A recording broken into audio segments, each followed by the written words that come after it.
y'all. Welcome to Shades of Brown, the podcast that discusses the ever-evolving and sometimes contradicting thoughts of a Black millennial. I'm your host, Allie B, and I'm really grateful that you are here with me tuning into another episode of this podcast. This is the premiere episode for season 5. And though it's season 5 for the podcast, for the audio version of the podcast, it's the first season that I'm on YouTube visually. So I'm really excited about that. It's been a goal of mine since season 1 to eventually get into the video podcasting. So I'm finally doing it. It has been obstacle after obstacle after obstacle after obstacle.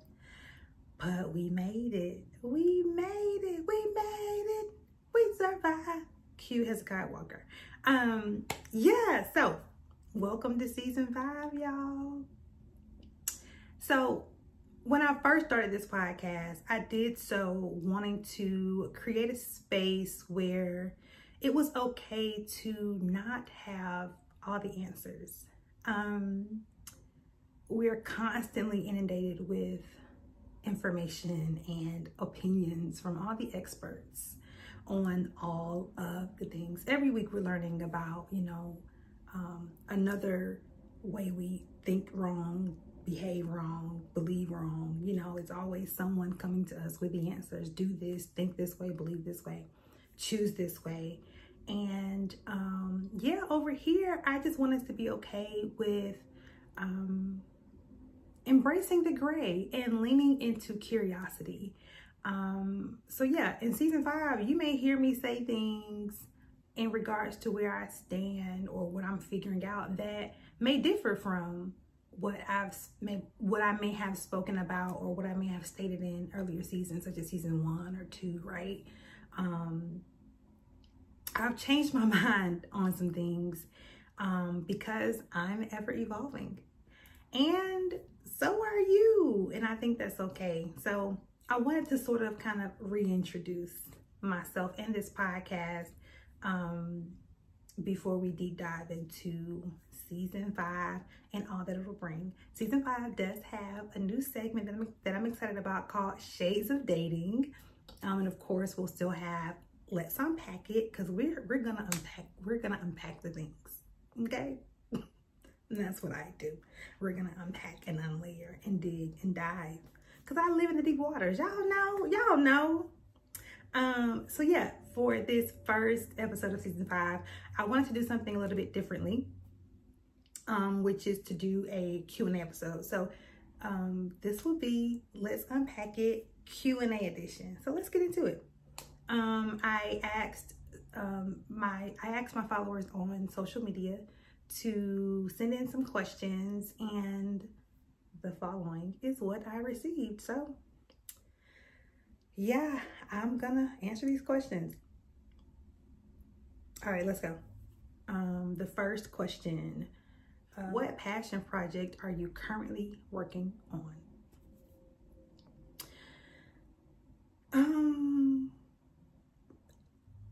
I am currently honestly just working to get out consistent podcast content.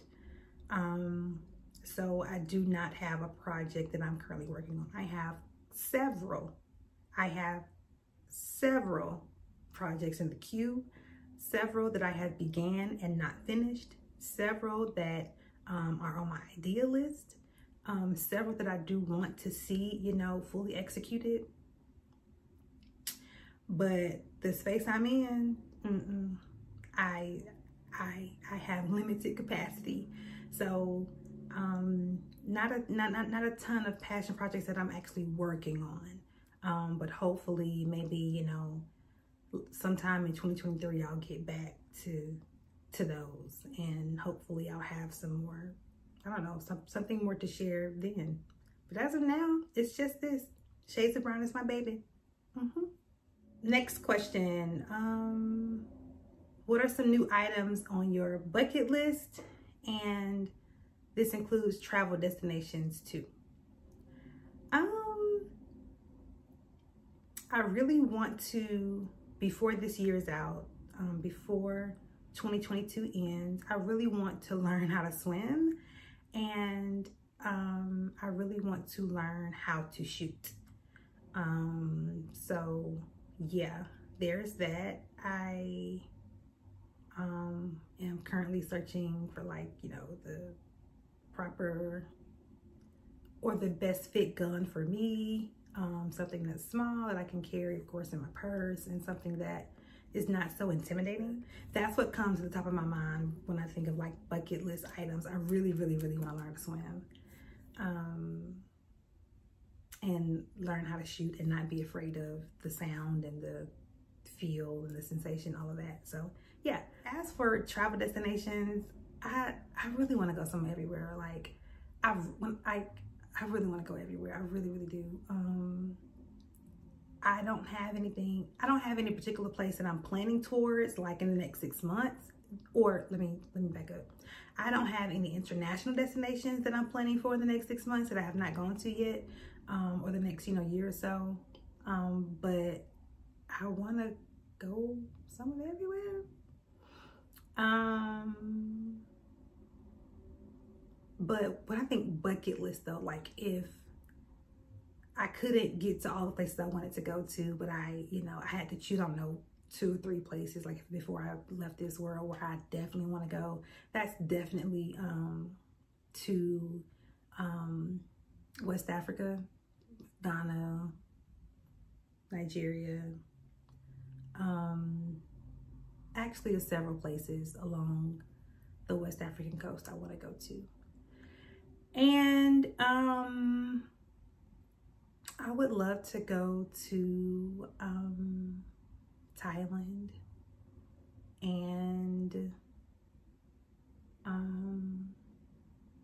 Italy. I want to go to Italy. Yeah. And of course, I would like go pretty much everywhere in the Caribbean. Yeah, I just love being near water. So yeah, I don't really have like a travel bucket list, or at least I don't have something that's in order where I'm like knocking off one by one. I want to go everywhere because this world is so vast and so big, and it speaks to the glory of God, and it speaks to the Creator. Like all of creation, you know, gives God glory, and I want to experience as much of creation as possible. I really, really do.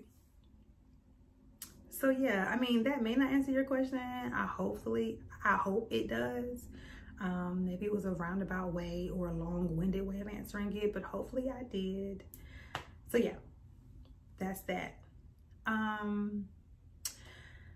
Next question, how is home life? Home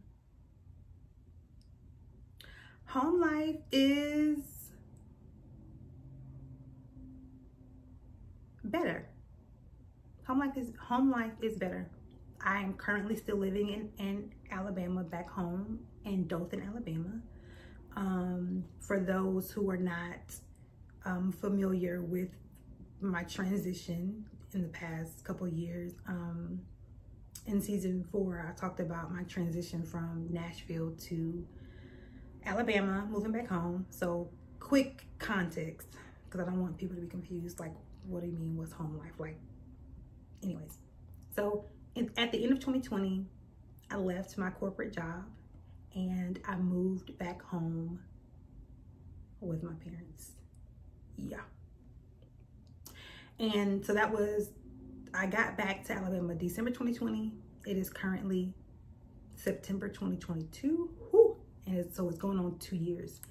And it has been extremely challenging on all fronts, right? The transition of leaving one of my favorite cities. You know, I loved Nashville so much.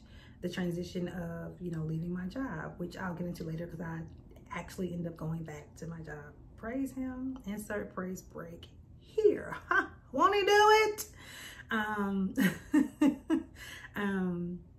So yeah, the transition, all those transitions, and then of course, you know, like the transition of like going back to your parents' house as a full-grown adult and had been there since high school. So, oh child, that is a lot. But to answer your question, thank you for this question. It is much better. It is much better because I am in a better place. And I have, you know, have the ability, the privilege to implement certain systems that keep my peace guarded, that keep my heart guarded and pure. And yeah, so though it's not ideal, and though I am, of course, you know, working to leave, it's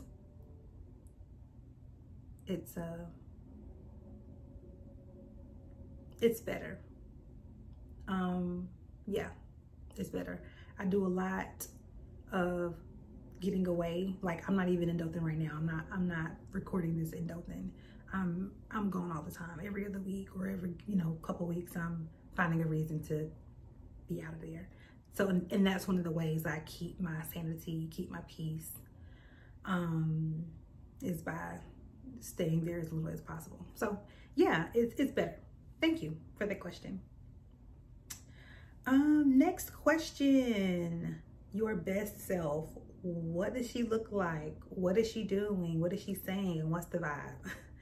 I am gonna try to answer this as best as I know how. What does my best self look like? She looks moisturized, first of all. She looks moisturized. She looks radiant. She looks well. She looks happy and at peace. What is she doing? She is traveling. She is on the go. She is saying less. Actually, it says, what is she saying? She's saying less. I feel like, I don't know if it's a transition thing. I don't know if it's an age or maturity thing. I don't know. But it's like the older I get, the less I have to say. At least, you know, I don't know. I'm still figuring that part out. So I don't have a ton to offer there, but I'm saying less actually. What is she saying? I'm saying less. Maybe it's about conserving my energy. Maybe that speaks to that. Like, I don't have energy for a lot of the things that I used to have energy for. Like, the conversations I used to have energy for, I don't have anymore. Or, like, I don't know. I'm just saying less. What's the vibe? The vibe is real free flowy right now. The vibe is real go with the flow, and I am not a go with the flow person. I'm not a chill person. I'm very structured. I, you know, can be extremely anxious. So yeah, lately though, I've just kind of been like water, or at least trying to be like water, just fluid. So that's the vibe right now, is fluidity and flexibility, and yeah, it's a good vibe. It's a real good vibe. It feels really good. Yeah. Okay, next question. How are you really doing? Ooh-wee. How am I really doing? I'm doing well. Like, yeah, I'm in a good space. I'm in a space where, I'm so churchy. I was about to say, I ain't where I want to be, but thank God I'm not where I used to be. So churchy, but I cannot help it, guys. I cannot help it. But that's real. That's real. I am yet striving. Even yet is churchy. Okay. It is what it is. I'm churchy. Let me just talk and you can figure out what the translation is to secular talk, whatever. I am yet striving to this place, where in this non-existent place, but I'm yet striving, right, to become. I'm yet striving to unlearn and peel back and heal and grow and evolve and all the things, right? And I say that to say, though I'm in a good space, there's still the the bumps that come along with healing and transitioning and evolving and becoming and transforming, right? You know, with the whole caterpillar and butterfly analogy, right? It's like, in order for a butterfly to exist, a caterpillar has to die.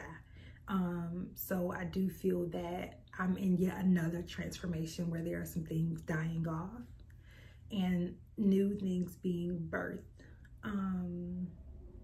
So there's some pain in that. More so,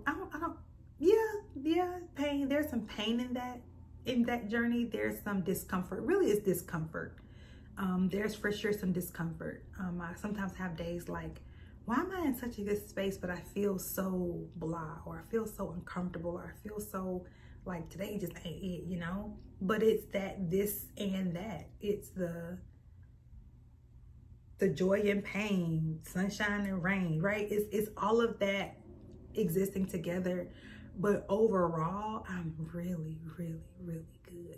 You know, like I'm really, really good. I left that stupid case management job. That was that decision. Anyways, I don't want to do a long regrets, but I'm doing well. One of the reasons I'm doing so well is because in May, I left that stupid job. It was the most toxic environment ever.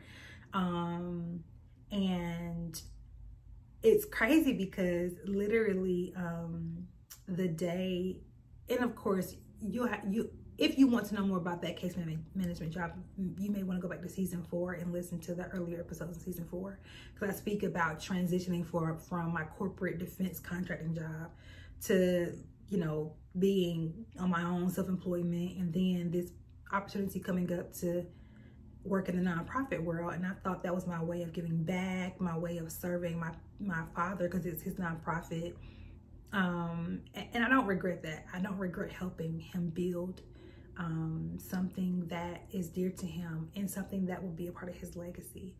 But the specific program that we ended up working with, that had nothing to do with my dad or my dad's nonprofit, we were working with another state program, and they were the most incompetent people I've ever worked with. It was awful. And I was having headaches daily. I was bitter. I was angry. I was irritable. And I just thought it was like, well, this is, you know, my path, you know, and this is suffering for Christ. And there's something greater on the other end of this. And God's going to get the glory from my story, you know, whatever. And I had somewhere in those almost 12 months, somewhere in those 10 months of working that job, I was like, this ain't God. God is not this mean. God is not cruel. God loves me. God wants to see me prosper. God is not causing me anxiety. God is not causing me to, you know, literally cry at work because it was that bad. No, this isn't God. And it took literally, this is a long-winded answer, but I'm gonna tell you why I'm good. It took a moment at church, actually, back in April, when this random lady who does not know me, she comes to me and she's like, you need to let it go. Like, this thing you're attached to, it is draining you. It is like a parasite to you. It is toxic. It is poison to you. And you have been released from it. Like, let it go, right? And that was my confirmation. Like, I got to get up out of here. So my very last day on that job, well, of course I started looking for other jobs, right? And the first thing I did was like, well, let me go back to my old job. Like, I don't really care about nothing right now. I just want relief and I want a coin. I'm ready to get back to making money. So I go back and apply to my old company for a different sector, but same company. And it was for a remote position, so I wouldn't have to, you know, move anywhere. Because I'm like, Lord, I'm at least trying to stay put in Dothan because you got me here, so let me find something remote. Long story short, I end up getting hired for this new position, this new remote position, the last day of this case management crap. God bless case managers. Y'all are the bomb.com, because the way I cannot and will not and shall not. So yeah, like literally my last day on the job was the day I got hired for this new job, and it was like a wink from heaven, like, girl, like, I got you. Like, yes, I asked you to do this. Yes, I asked you to do that, but I didn't require you to avail yourself to such poison. Like, I would not do that to you. So you're free to move about. You are like, whom the sun sets free is free indeed. So you can do what you want to do, girl. Like, I got you. If you want to go back to your old job, go back to your old job, whatever, you know? And it was a good situation. Let me just tell you that, right? It's remote and it's flexible and it's everything I asked for. It's everything I asked, minus one or two things. It's everything I asked for when I was praying to God, like, deliver me from this job. This is so stupid. I thought I was following you, Lord, but this ain't it. And he did that. So I said all that to say that plays a major role in why I'm doing so well, because one, financial stability plays a huge role in our overall well-being, in our mental health, in our emotional wellness, in our relational wellness. Money matters. Hello? Coins count. Okay? So, and work-life balance matters. So I'm not, stretched in the way that I was last year and the top of this year. So freeing up my time, right?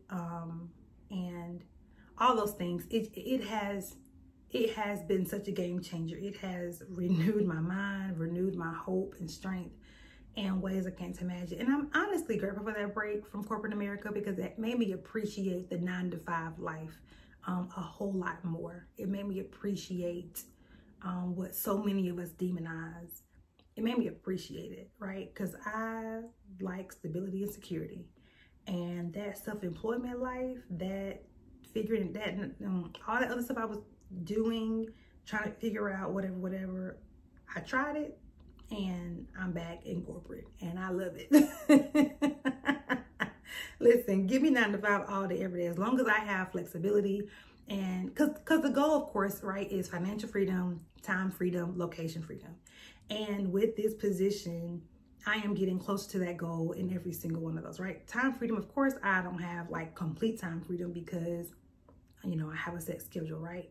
But there's so much more time freedom in this job than, any other that I've had.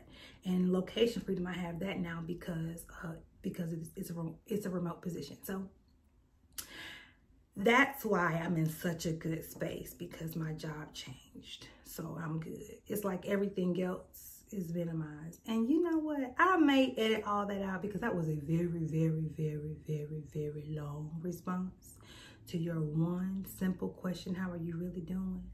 But I'm doing better because I quit that stupid job. So yeah, next question. What is your favorite self-care practice, and what does it do for you?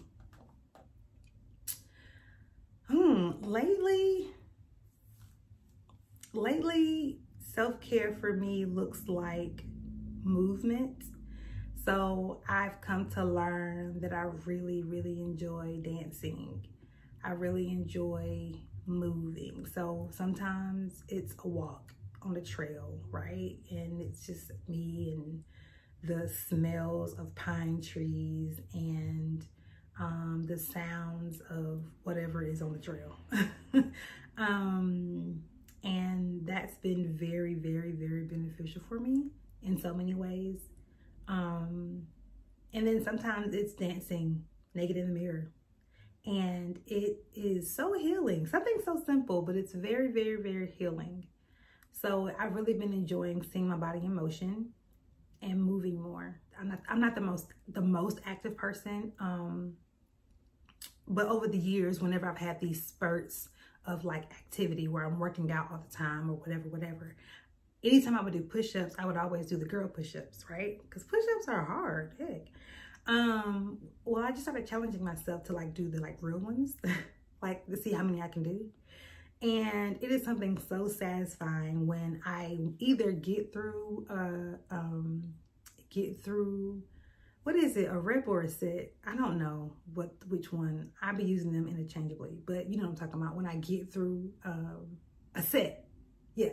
When I get through a set quicker than I got through it the previous day, or when I increase my repetitions, right? Like, it's something so satisfying about that. And I can always see it in myself, like pretty quickly when I'm doing them consistently. So that's been really cool too. So again, back to movement, like walking outside in nature.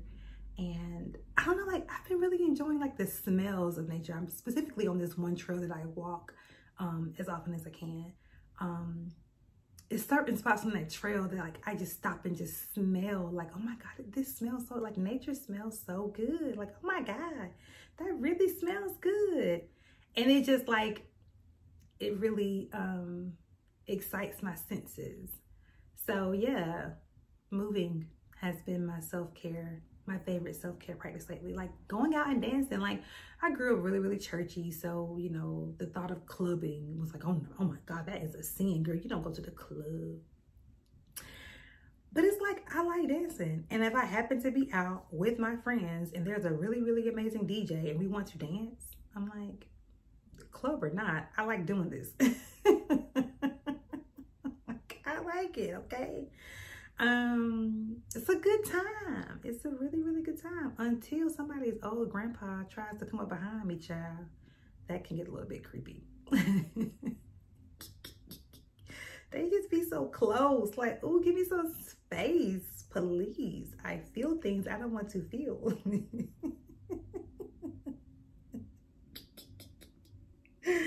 So yes, movement has been my favorite self-care practice in recent times. How many stamps did you get on your passport during your break? 1. And I got my very first one over the break. I've had my passport since 2016. So I've had my passport for 6 years and I finally stamped it. I went to Cancun with my best friend and some friends of hers. And yeah, I specifically went to, you know what, I'm not going to try to say the city name because it's funky, but it was about 45 minutes south of Cancun. And so it's like right in between Tulum and Cancun, and it was gorgeous. Oh my gosh, I love it. Want to go back tomorrow. Like, I definitely want to go back because we pretty much stayed on the resort the whole time, which was phenomenal. This resort was so beautiful, y'all. We stayed at, let's see, Barcelona Maya Riviera. Does that sound right? Riviera Maya? I think the place is called Riviera Maya, but the resort was called Barcelona Maya Riviera. And it on the adult only side. And oh my God, it was so gorgeous. Like the architecture, the fact that there weren't kids running around, like it was fabulous. The views, like running into a group of Black folks from Charlotte and turning up with them, like random strangers, you know, random Black strangers in the middle of the hotel, like turn up to whatever they were playing. Like it was just a good time, and I want to go back immediately to explore more. Because like I said, we pretty much stayed on the resort the whole time. So when I go back, I want to like explore and go outside the resort and try authentic Mexican food and go to like some of the, are they called cenotes? I think that's what they're called. Those like little caves with the pools and stuff and the water and stuff. Yeah. And I actually want to do some more exploring in Mexico. Like I kind of want to just go all around. I want to go explore like the Afro-Mexican areas. I want to go to Tulum, of course. I want to go to Puerto Vallarta. I want to go to Cozumel. Like I just really kind of want to go all over Mexico because I really like kind of fell in love with it. Yeah. And it's so close. Like I could not believe how cheap that trip was. I'm like, wait a minute, I've been doing traveling wrong all this time. Because I used to have a goal of wanting to get to all 50 states. That is no longer a goal because I really don't be caring about America like that. I'm not checking for America like that. But traveling domestically, like, is extremely pricey. And I'm thinking, well, if it's this pricey to travel within the States, of course it's going to be more travel outside of the States. Boy, was I wrong. Like, traveling to Mexico was much cheaper than any trip I've ever taken to Miami. Much cheaper than any trip I've ever taken to Chicago. Much cheaper than any trip you will ever take to New York, child. Hello. Yeah, like, so there's that. If you've never gone overseas, if you've never gone out of the country, maybe go to Mexico for a weekend or something like that would be a good start, because I loved it. And yeah. So that's how many stamps I got. One stamp, my very first stamp. Okay, last question. This is a really good one. What have you been doing to help you consistently take up space so beautifully?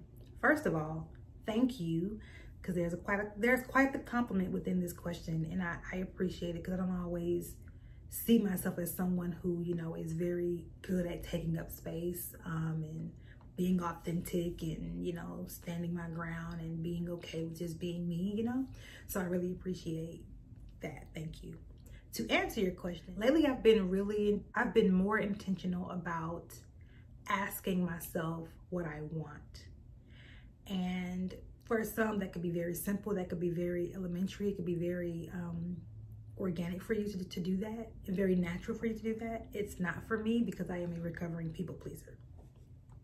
So for the majority of my life, everything is about, how does this please someone else? How does this make me look in front of someone else, right? Like, how does this boost my image for that said person, thing, place, organization? I don't know.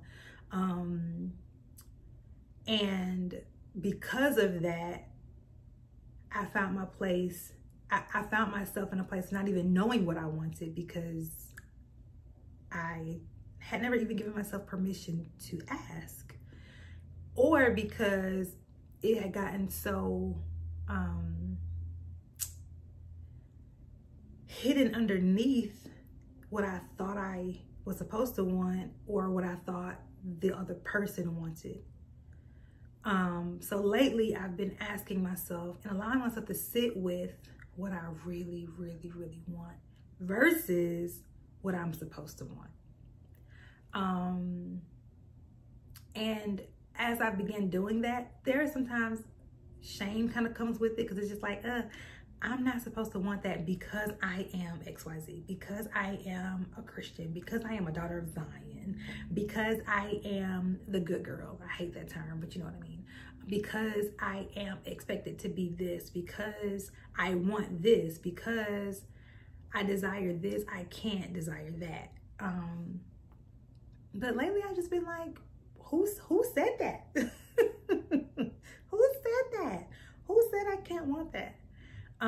Who said any of that? Who said I can't do that? So that has really, really, really been helping me take up space beautifully, and it's been helping me with my confidence like leaps and bounds. Because it's decision making, it's helping me trust my decision making, and it's helping me be accountable, right? Because there's no room for bitterness or resentment or disappointment when it's based off what I want, right? I can't get mad at somebody like, well, I did that for you, or I thought you'd be more appreciative because I adjusted for you, or I accommodated you, or I compromised here. It's like, nah, I'm doing what I want to do. So I now have to be accountable to that. Only me, myself, and I. So it's helping me be more mature at my decision making, make wise decisions, and also stand 10 toes flat, you know, when it may not be the best decision. So yeah, that is how I've been able to take up space. And I encourage you to do the same, okay? Because we only got one life. We ain't here for a long time. So why live your life for everyone else but you? Like, I mean, they matter. They do, but you do too. So maybe start there. What a concept. So yeah, those are the questions on my first Q&A. I feel so cool. All right, so let's get into this next segment. This is my new segment called Shades of Dating. So a few weeks ago, I put a poll up on Instagram asking my followers to vote on a name for this new segment. And I was like, should I call it like Shady Escapades? Should I call it Shady Dating? Or should I call it Shades of Dating? Or something like that. I had like three different choices. And like by far, the majority of you voted for Shades of Dating. So, Shades of Dating. This will be the segment where me and my guests share our dating experiences. We'll take this time to just share a story with hopes to, you know, be lighthearted, hope to make you laugh, because dating is exhausting and frustrating, and it can make you feel lonely, and it can, you know, wear on your hope. Hope deferred makes the heart sick. So I'd be like, Lord, I don't know how much longer I can hope for something that seems to not exist. So yeah, this segment would just be lighthearted about a topic that is really stressful to many of us who are single and actually are hoping for romance and hoping for a long-term monogamous committed relationship. This is us just talk about like how the dating pool is full of piss and how we're over it, but also it's like a kind of laugh at my pain segment, right? So this one is about me dating a guy who looked just like my daddy. Weird. So we met on a dating app, and dating apps are trash, but this one is the least trash. So it's one that I, for whatever reason, typically revisit when I'm in the mood to find a man child. It's so insane, but I keep going back to it. Anyways, met him on this app on I don't want to say the name of the app because I don't know if he still listens to this podcast. Oh man. Anyways, so we met, I'll say the city, I was living in Nashville. This was, child, it don't matter, because by the time I tell the details, if he listening, he gonna know, shoot. This was the top of the pandemic, and he seemed phenomenal. First of all, his pictures looked great. He was a pretty handsome guy, right? And you know, I don't have a type, but I do have a preference. Does that make sense? So like a type is, I think, a particular partner that we continually go for, physically speaking, right? I'm not talking about non-physical features, but like physically, I don't have a type, but I do have a preference. Because like I've dated tall, short, skinny, lanky, slender, not so skinny, built, football, muscular. Like I don't, light skin, dark skin, brown skin. So like I don't have a type, but I do have a preference, and that preference is chocolate. All right, dark skin with the pearly whites. Hello, hello, mighty God. Yes. So this guy was that, and my dad is dark skinned, right, with a beautiful smile. So that was a standard that was set before I came in this world. So yes, great guy, and we had great conversation. So when it was time to meet in person, we figured out a way to, you know, socially distance dates. We literally like were social, like he was across the living room, like across the living room. Like I think if we hugged, it was with masks on. Like it was, yeah, it was a strange time, folks. Anyways, we figured out a way to meet, and we did. And I was like, oh, okay, so he doesn't look exactly like his pictures. Close enough, but this man looks like my dad, and that is really strange. Like, it was was just odd.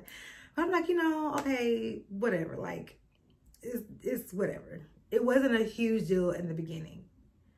But as we continued to like meet up, I think we met up a total of 3 times. And there was one of them times where at this point, it's like, okay, I'm a bit more comfortable, you know, being closer to you. Now we're not, you know, across the living room from each other. Now we are, you know, face to face, forehead to forehead, cheek to cheek. And I'm in this man's face, you know, or something like, I don't know.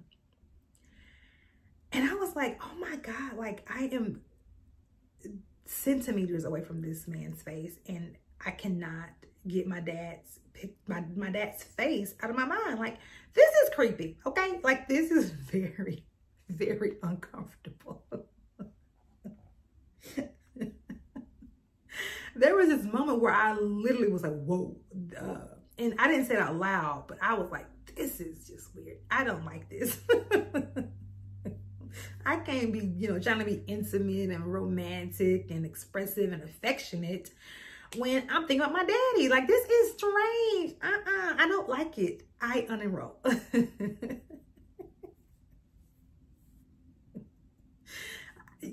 It was weird, guys. Like, yeah.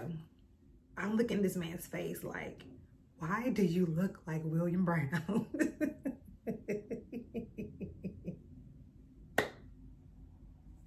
It was so strange. It was so weird. I just did not, no.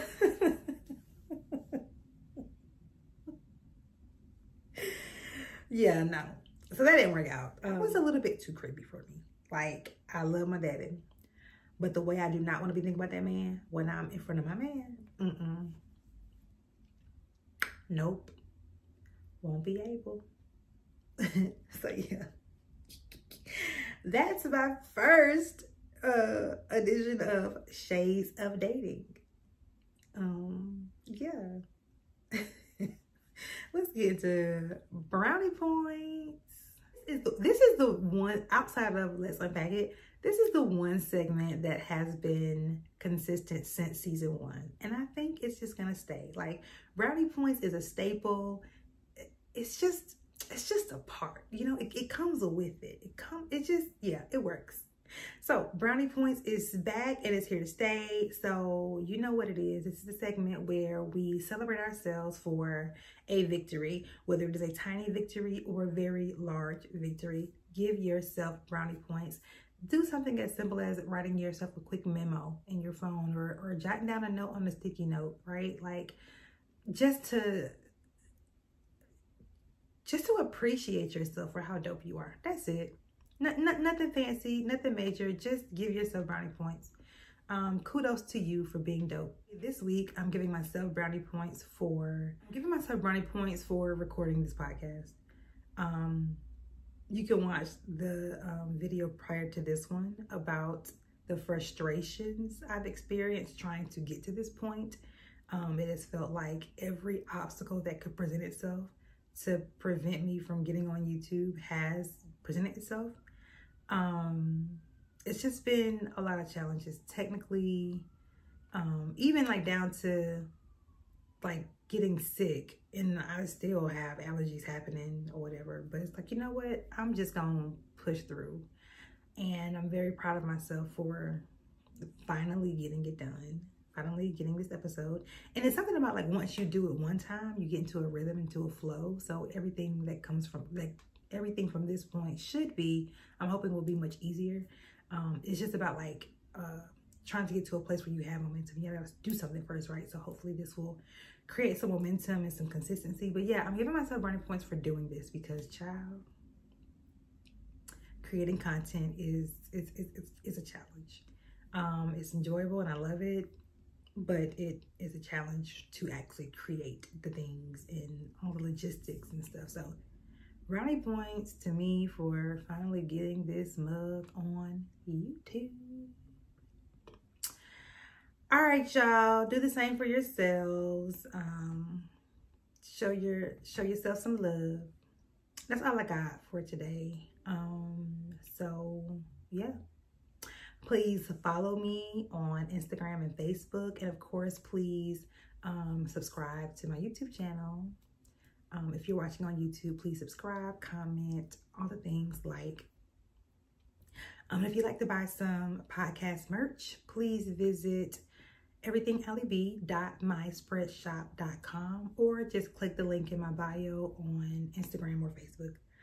And if you'd like to support the podcast in a way that doesn't cost you money, please feel free to subscribe to my mailing list. You can do that by clicking the link in my bio on social media. And you can, of course, like I said earlier, subscribe to this YouTube channel, Everything Allie B. Also, you can leave a 5-star review of this podcast on Apple Podcasts. I would really appreciate that. That's very helpful. And of course, good old word of mouth, right? Like sharing this podcast with your community, sending this episode to your group chat, you know, or posting one of the graphics or one of the posts that I have on social media, sharing that to your story, like all of that is really, really appreciated. So yeah, I really appreciate you for tuning in to another episode of Shades of Brown and for supporting this podcast. So as always, I like to leave you with this: be well, love well, be loved well. That's my prayer for you because I believe you deserve that. So until next time, bye.